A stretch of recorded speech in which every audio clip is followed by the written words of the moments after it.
আসলে আমাদের প্রত্যাশা তো অনেক বেশি।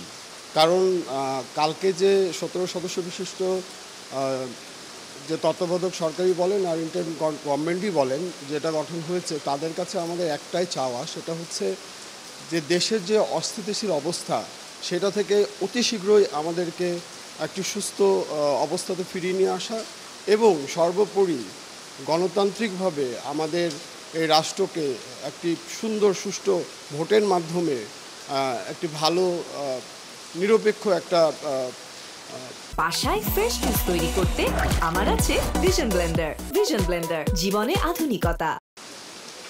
মানে দলের কাছে যাতে হস্তান্তর করতে পারে এবং আমরা যাতে ভালোভাবে থাকতে পারি, কোনোভাবেই আর সংঘাত আমরা চাই না। এবং এটাই আমাদের সবচেয়ে বেশি চাওয়া এই গভর্নমেন্টের কাছে। সবচেয়ে বড় কথা হচ্ছে যুবকরা যেভাবে আন্দোলন করে আজকে একটি সফল ভাবে একটি আন্দোলনটাকে সফল করেছে, আমরা চাই তারা যে যে মন্ত্রণালয়গুলোতে কাজ করছে সেই মন্ত্রণালয়গুলো এবং পুরোপুরি যে গভর্নমেন্টটা ওরা ফর্ম করেছে সেটা যাতে যুবকদের এবং প্রবীণদের নবী এবং প্রবীণের সমন্বয়ে যাতে একটি সুন্দর একটি বাংলাদেশ গড়তে পারে এবং সংস্কার যেটা বলছে, যেমন ওরা বলছে বিভিন্ন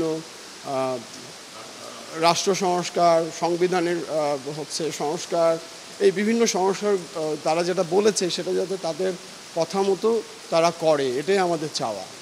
আমরা ধরেন যে আগে যে জনগণ যে আগে যে সরকার ছিল তারা কিন্তু জনগণের কাছ থেকে একটা বিচ্ছিন্ন হয়ে গেছিলো। যেই বিচ্ছিন্ন হওয়ার ফলে আপনার আন্দোলনটা এতটা রূপ ধারণ করছে। অনেক কিছু হয়েছে, অনেক কিছু দেখছি। নতুন সরকার গতকালকে শপথ নিয়েছে, আজকে আমরা দেখলাম তাদের বন্টন হয়ে মন্ত্রণালয়েও বন্টন করে দিয়েছে। নতুন সরকারের কাছে আমাদের একটাই প্রত্যাশা হবে, যেমন আমরা সাধারণ মানুষ আমাদেরকে ধরেন যে নিত্য প্রয়োজনীয় জিনিসের যে দাম ঊর্ধ্বগতি হয়ে গেছিলো সেটা তারা নিয়ন্ত্রণ করবে। আর সর্বোপরি সবার আগে যেটা করণীয় উচিত আমাদের কাছে যেটা মনে হচ্ছে, সেটা আইন শৃঙ্খলাটাকে এখন কন্ট্রোলে নিয়ে আসতে হবে।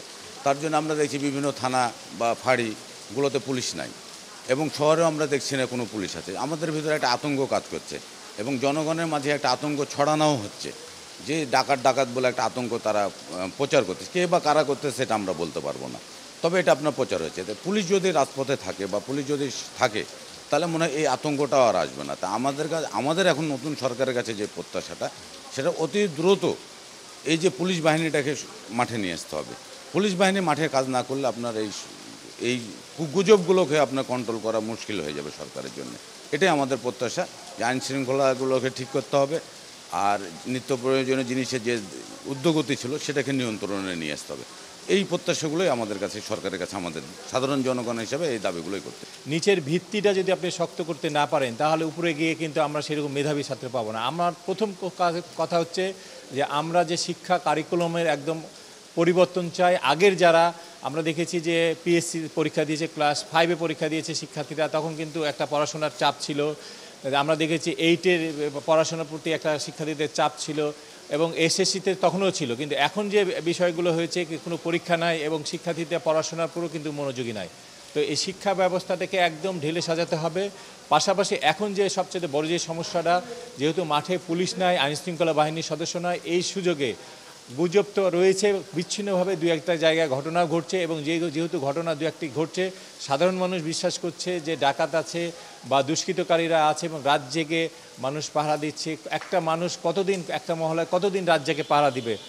অতি দ্রুত যে পুলিশ বাহিনীকে মাঠে নামানোর ব্যবস্থা করতে হবে, তাদের সাথে কথা বলতে হবে। তাদের বেশ কিছু শর্ত আছে আমরা জানি, তাদের সাথে বসে যত দ্রুত সম্ভব পুলিশ বাহিনীকে মাঠে নামাতে হবে এবং পুলিশ বাহিনীর দিকে আমাদের সাধারণ যারা মানুষ রয়েছি এবং যারা রাজনৈতিক যারা ব্যক্তিত্ব রয়েছে, নেতাকর্মীরা রয়েছে, তাদেরকেও আশ্বস্ত করতে হবে, পুলিশ বাহিনীর সাথে থেকে কাজ করতে হবে যাতে এই সমাজটা, এই দেশটা আমাদের সবার।